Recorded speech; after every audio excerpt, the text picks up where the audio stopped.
The Sopranos is famous. It's huge. We've all heard of it. I haven't seen it yet, so I'm gonna watch some clips as a psychotherapist and see how accurate is this to the psychology of the characters, the psychotherapy scenes, and see my take on it. So let's take a look.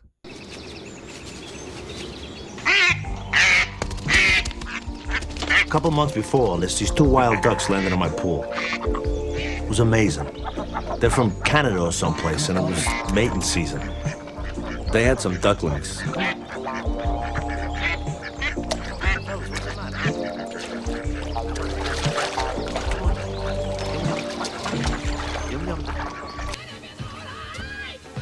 Him with those ducks.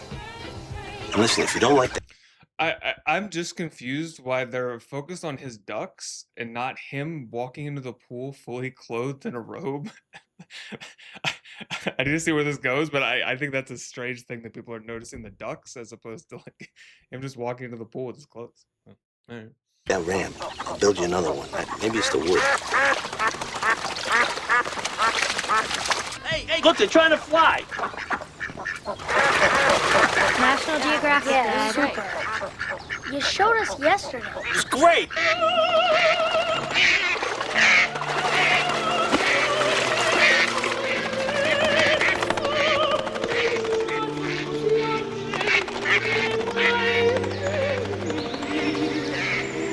At first, it felt like ginger ale in my skull. Mom, Daddy just fell. Mom, Dad, Tony! oh my God. Dad! Get back. I saw the birds last week on cable. You think maybe that planted the idea? What else is a water bird? Pelican? Flamingo? What about ducks? Those goddamn ducks. What is it about those ducks that meant so much to you?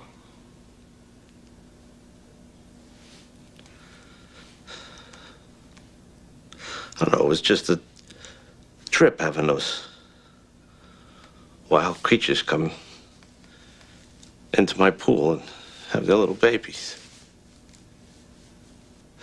I was sad to see them go.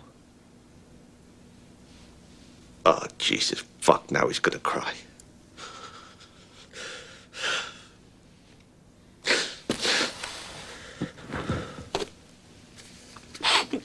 Shit, fuck me.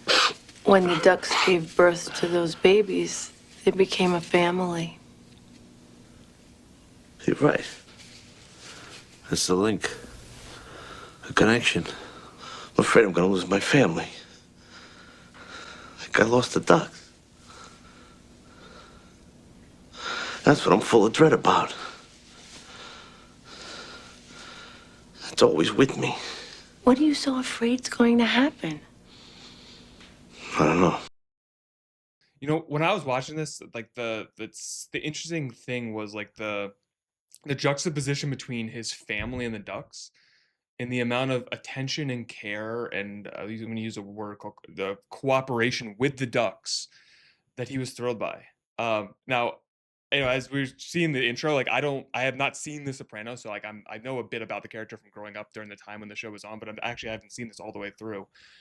But it does strike me of how much joy was on his face when he's with hanging out with some ducks. You know, he created this little ramp and everything. It's all cute, and his kids come out, and there's a complete disconnection between that relationship that you could feel palpable in just this clip of, "Hey guys, come look at the ducks," and they have no interest in this, and like there's a complete disconnect there, and lack of interest in their interest and like what they're as teenagers what they're growing up and doing, and his interest in the duck and bringing him joy to be able to like cooperate and work with something and someone else other than himself, um, which is I think a common thing in life that we often are in our best moments when we are cooperating with others and other things that are other than ourselves. And I would wonder to see in other clips in this if Tony struggles to cooperate and connect with his family as opposed to just kind of pursuing his own goals, not in cooperation with his family.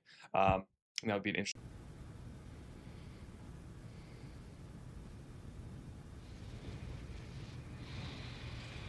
So, all the women in your house are gone.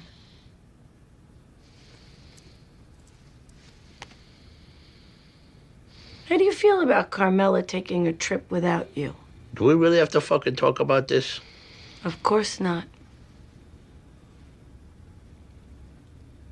Before we end, is there anything you'd like to discuss?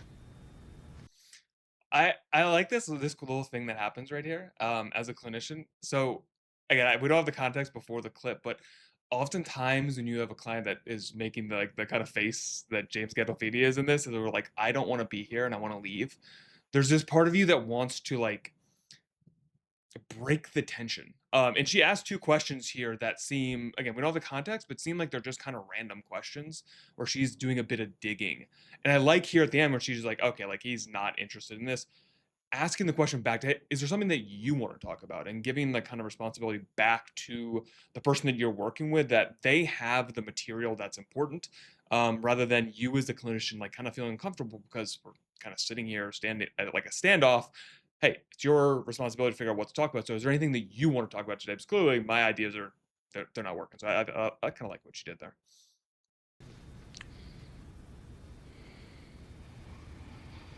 Okay.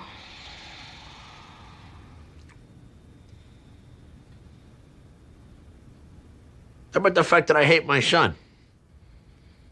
I come home, he's sitting on the computer in his fucking underwear, wasting his time in some chit-chat room, going back and forth with some other fucking jerk-off, giggling like a little schoolgirl. Wanna fucking smash his fucking face in. My son. What do you think about that? Anthony, I think your anger towards AJ has been building for some time. Here's another one of the response that I like. So I want to highlight something. Often in therapy, as you watch in this clip, Tony makes a very makes himself sound monstrous on purpose. He says, I hate my fucking son. And what do you think about that? My son. Clearly trying to evoke a judgment from the therapist. And what she does is sidestep it. She doesn't moralize. It's something that's often happens in the therapy session is we're asked to pass judgment or a moral, valence to someone's behavior like this. And to me, that's, it's never my job or my role. And I don't particularly care because who am I to tell you what's good or bad necessarily in this case. I'm here to help you make sense out of what's going on. So her kind of just observation of, yeah, like I've seen this happening for a long time, as opposed to us doing this whole equation, whether it is good or bad. Yes, this has been happening and, we'll see where this goes. But usually the next thing is, okay, like, what do you want to do about that? What do you think about this? What is your response to this reaction that you're having that you're looking for some judgment about? I want you to actually articulate it. And if anything, I want you to judge yourself. I don't want to be the person to cast the judgment because who am I? I don't have to live your life. I don't have to, be the the author of your story. You do.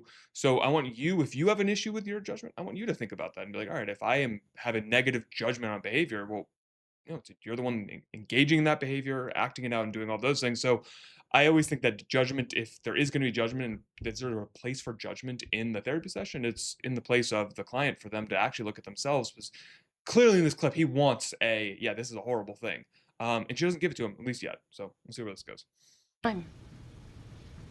We have to deal with this. All I know is it's a good thing my father's not alive, because let me tell you, he'd find this fucking hilarious. Find what hilarious?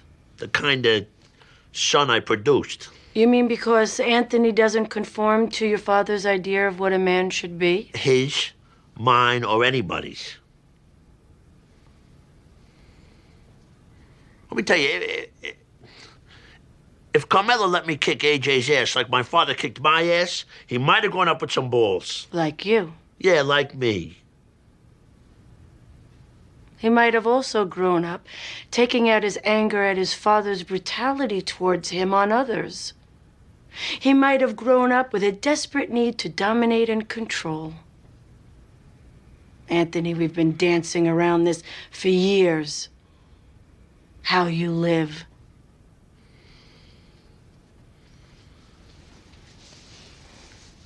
What is it you want from your life? I couldn't even hit him if I wanted to. He's so fucking little. It's Carmela's side of the family. They're small people. Her father, you could knock him over with a fucking feather. Okay. But I have to point out, what you resent Carmela doing for AJ, protecting him from his father, is the very thing you had often wished your mother had done for you. Interesting here, the therapist provides some pretty direct interpretations of what is, kind of psychologically going on with Tony here, and just making the clear interpretation that, hey, these things happen to you as a child through your parent, and you are reenacting these things. And she asked him an interesting question, which he doesn't answer here, which is a question that I would be very interested in. Well, it's like, what is your goal? Um, because it seems to, if we were to look at, behavior just that is explaining this clip to me, what I hear and the image that comes to my mind is I don't want to be perceived as weak. And my goal in life is not to be weak, is to be strong, to be powerful, and to try to, get your child to do this, because that seems to be a goal in how you are able to navigate life safely. Is if I'm strong, I can't be abused. I cannot be harmed. But if I am, if I exude strength, no one will harm me. It is one of the pathways towards kind of safety in life. And it's this interesting thing to see. I would be very curious for Tony to explore this idea of what is your goal, because if your goal is to have power and exert power over others, all so far my understanding of Tony's behavior, it all makes sense. Well, I'm going to want to dominate others. I am going to hate weakness. I am going to try to push weakness out of my life.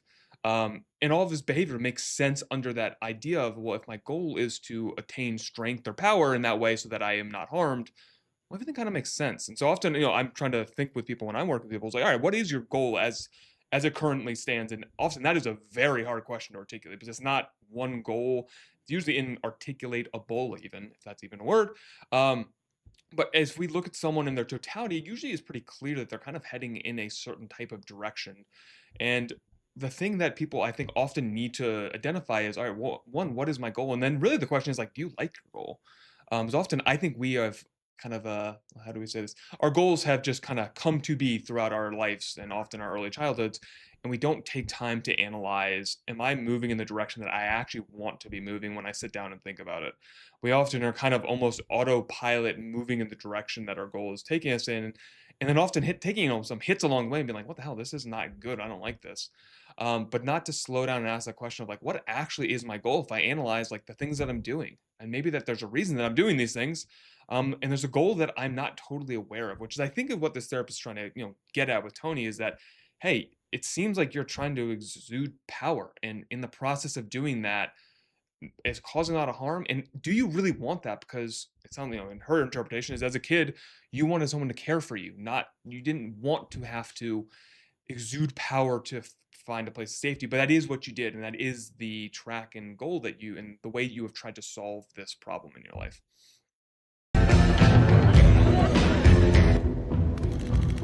It's just over to Tony's house. Oh, yeah? Where was he?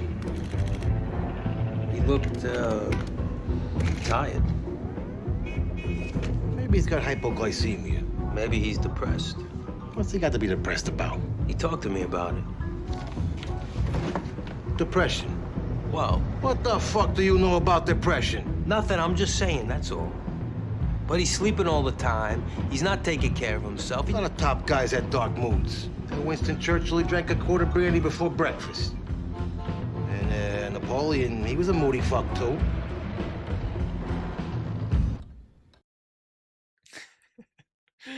I'm going to take this in an interesting direction. So I think sometimes people's behaviors can be interpreted as a way to get other people to do things. So in this clip, you can watch and I like to look at behavior from a functional sense. So we take Tony's behavior of depression. He looks tired. He's sleeping all the time. He's talking to his friend there about, I think Chris, about kind of the stuff that's going on. And then what happens as a consequence of this? And the consequence just means what happens next, not a punishment. So the consequence of this now, Chris is going to talk to Silvio about Tony's depression, and they're worried about him, and he's going to elicit care from other people. And I think this is an interesting way to look at our behaviors, whether that is anxiety or depression, is that it has a second order effect. It's not just affecting us as the individual, it's going to affect the people and environment around us. And I do think it is quite interesting often to look at those things and look at how is this benefiting me? Again, in some of these clips, I'm starting to it's interesting. I'm starting to make a little case formulation in my head about Tony just watching these clips, so that Tony's never really gotten other people to care about him. And if we look at his behavior from like a functional analysis, it's, well, I'm depressed and now I have people to care about me. I have a therapist that is caring about me. I'm eliciting people to attend to me in a very specific way. And I think it's interesting, it can be really useful to look at it like that. And again, this idea that I've been talking about through a lot of these clips is, how do we know what our goal is and to understand it? And one of the ways we can do this is looking at our behavior. And it looks like Tony is desiring cooperation and care from the people that are around him. And he is, again, trying to, it seems like trying to get that through a variety of means, and they may be mistaken and not an effective or efficient way to attain those, those goals of care or cooperation from other people. And I think it's interesting in this clip, you can kind of use something like this to see when you feel sad or depressed, you do impact other people. It's something you should always be aware of. It's not to make you feel guilty, but again, to cue you into is like, oh, what's actually even happening here? Is that, oh, when I am feeling down, I'll use me as an example. I can get kind of depressy sometimes. And I get down, I get depressed, and I feel sad about various things in my life, and I behave differently. And one thing I've noticed is that I kind of mope. I'm kind of a moper when I'm not feeling great. And I have been able to look at myself and kind of ask this uncomfortable question. It's like, oh, what am I doing here? And I know what I'm doing. What I'm often doing is hoping that whether it is my wife or someone else will see that I'm sad and give me care. Now, there's a question, is that an effective way to get that? No, it's not really. It's kind of manipulative and taking advantage of this other person's kindness, when I could just ask, hey, I'm not feeling great today. Like, can I get a hug? And I try to do more of that second one, but the moping thing does work. You will get attention. You will get care. Now, is it the right type of care that will actually feel fulfilling and like feel good to you? I think that's a separate question and probably not.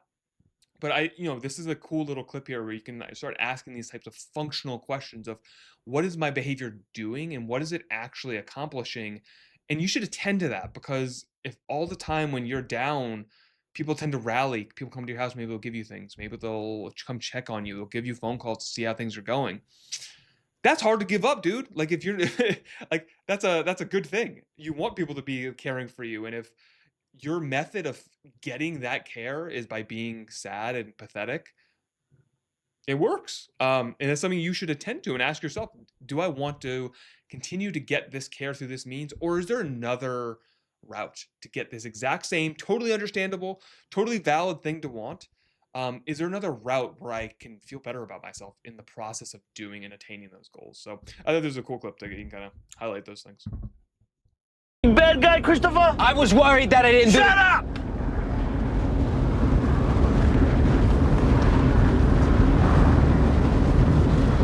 Can I try and explain here? I don't know, Tony. It's like just the fucking regularness of life is too fucking hard for me or something. I don't know.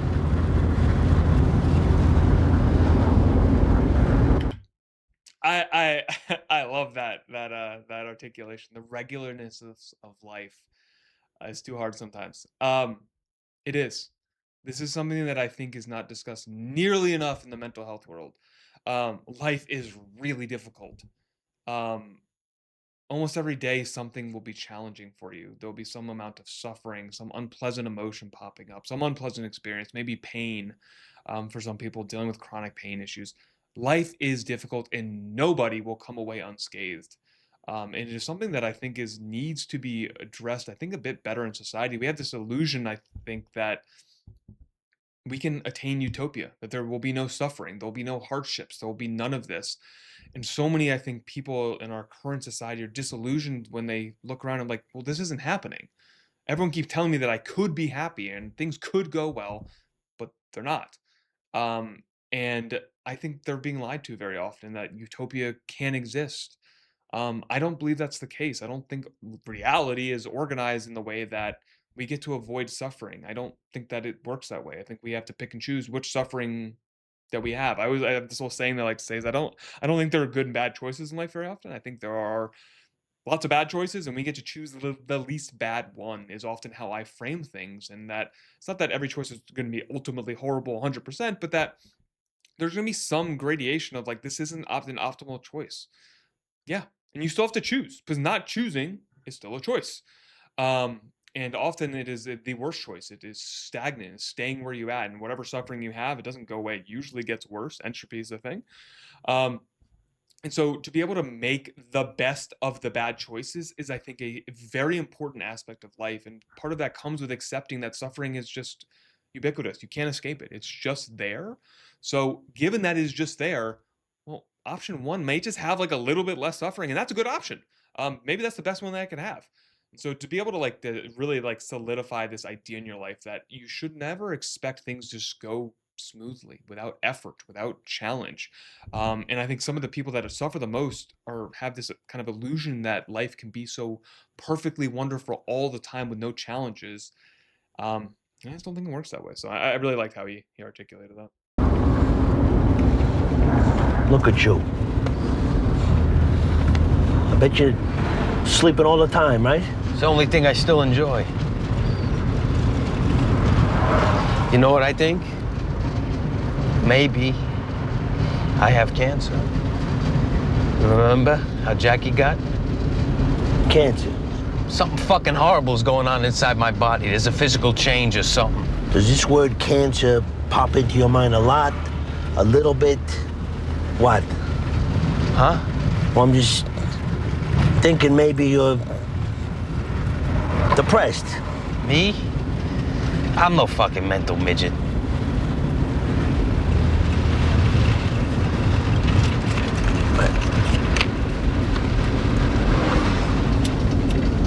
Watch the What? filter. Oh, fuck. So you saw a shift in Tony when Chris described depression as a mental midget. Funny articulation. But you can see Tony has been struggling with depression through all of these other clips. And if my kind of little formulation that I've developed through like this reaction of Tony really struggling with wanting to feel powerful and that kind of being one of his goals in life, you see this shift in him being called a midget by someone that he's trying to help in this moment. And he takes one on the chin. Then it kind of this like jarring moment starts to reaches for a cigarette to kind of deal with it, and then ends up lighting it backwards. It's this funny little scene where it's just you can see that description, something happened. And this is one of those things that I can bring back to therapy for a second. Of often in sessions I will say something like mental midget. Now I'm not going to use that term, but I might say something that is somewhat provocative. You may find to be offensive or upsetting to you personally, and like how you take this. And I'm looking for stuff like what I saw in Tony, where I'll say something and I'll see a emotion shift. I'll see an inhale of breath, or you'll see something. And often when I'll say, "Hey, what just happened just there?" and trying to get people to become more aware of these reactions that we have to other people, and that these kind of shifts are something that we can start learning to attend to, which is one of the things I think trying to do in therapy is, again, we're trying to draw people to awareness to their behaviors, to the things that they don't notice. Is that, Tony, did you notice that your mood shifted totally when I said this, and you grabbed for a cigarette? You were so kind of distraught that you were lighting it the wrong way. What just happened? Like, let's slow down and walk through this. Because often in life, we're going so quickly that we're either trying to like rid ourselves of this new intense emotion, or we're already making up some story rather than just slowing down with someone. Just sit with them and be like, again, I'm not going to judge it. I'm not going to ascribe, like, I want to hear from you to slow down and like, how do you make meaning out of what just happened, out of what I just said? Because very often it's not important what I actually said. It's not important the objective words that were used. What is important is how the person who I'm talking to received it and what meaning they made out of those words. And so that's often, again, what I'm trying to elicit from someone else is, how did they feel the thing that I said? And as a clinician, it can be sometimes, I think, hard for some of us to be like, shit, they took this like totally the wrong way and they're really upset about it. And we get this urge because we tend to be, people pleasers and helpers. We want to, oh, let me fix this. Let me like solve your misinterpretation, as opposed to, no, this is to me is like, well, slow down. Like, this is what we're trying to do here, is that I need to allow you to like sit in this discomfort a little bit so you can draw your own attention to this, and to be able to be aware of this, because this is going to happen in your other relationships. So, as a clinician, we have to sometimes slow ourselves down to not this desire to help them and like alleviate this tension, that I'm kind of describing here, and to let that breathe and just slow down, to be able to like sit with someone. And, for me, hopefully my idea is often to play with it. I think humor can be really useful in these moments, to like, when some intense thing happens, I have to use it appropriately, but to, be able to play with our own reactions. That Tony clearly didn't choose this reaction that he had. It's something that's just happened. And I find that fascinating about us humans, that things just happen to us, and we can be curious about it, and we can even laugh about it sometimes. Because they're absurd sometimes. So I think this is a cool little moment that to highlight here.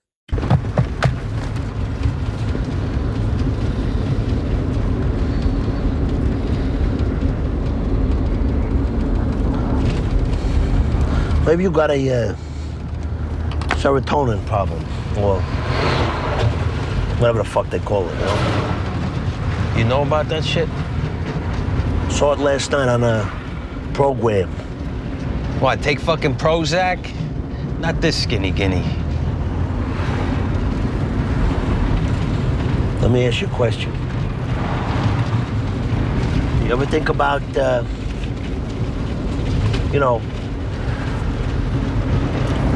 Fuck no. Good. Imagine those fucking losers blowing their skulls all over the bathroom. It's fucking pathetic.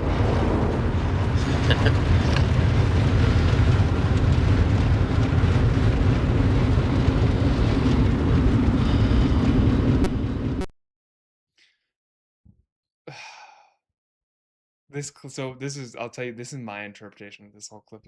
It's so sad. It almost it evokes this image of like a father and a son. I know it's not his son. And he's trying to connect with them through his experiences. But Tony can't admit that he's been weak. But it seems like that's how he sees it. Is that this is like to be depressed, to think of suicide is seen as weakness. And Chris in this scene, he says, I think, all the things Tony's afraid of saying. That it's pathetic to kill yourself. That there's something wrong with you if you're taking medication.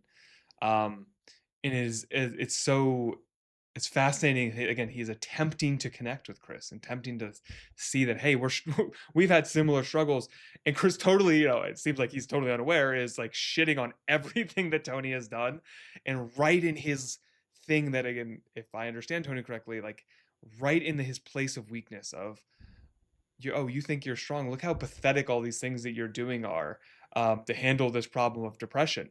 And his inability to understand this and to be able to like get through this and be like, well, yeah, I understand what you're saying, Chris, but like, no, I do feel this way sometimes. And to dig deeper with this, to find the connection, you could see neither of them were able to do this. And there's a tragic little scene here where you can see the desire for someone to connect on a deep level about something intense like this, and just is rebuffed at each attempt, is pushed aside, and totally inadvertently. And I think this stuff happens all the time in our relationships, where you'll be trying to connect with someone and they don't realize what you're doing because you're doing it in this kind of like a roundabout. I'm not going to admit that I've been to therapy and done this. I watched it on a television show. And so the person doesn't even know where you're coming from. And then they crap all over your ideas or kind of what you're talking about, because they didn't realize you were being vulnerable, because you weren't capable of being vulnerable. So like, for Tony, vulnerability is weakness. That's a scary thing. Why would I want to do this? So this is a cool little interaction where, well, it's not cool, it's sad. But I think does happen quite often in our lives, where we're trying to connect with someone, but we're too afraid to genuinely be vulnerable. So the other person misses the opportunity. And then, Tony here, you can see like he's pissed. He feels shut down, and probably will be less likely to do this again in the future. So yeah, very interesting little interaction right there. Wow, The Sopranos. That was kind of my first dive into this. And that was wonderful to see the psychology between the different characters, to watch therapy played out on a TV screen. Super cool. I hope everyone enjoyed the takes, whether you agree with them or not. I would love to hear your thoughts, your interpretation. So please drop your comments down there if you disagree, agree. And if you want to see me react to more Sopranos, let me know. If there's something else entirely you want me to see, let me know as well. And I will see you all in the next video.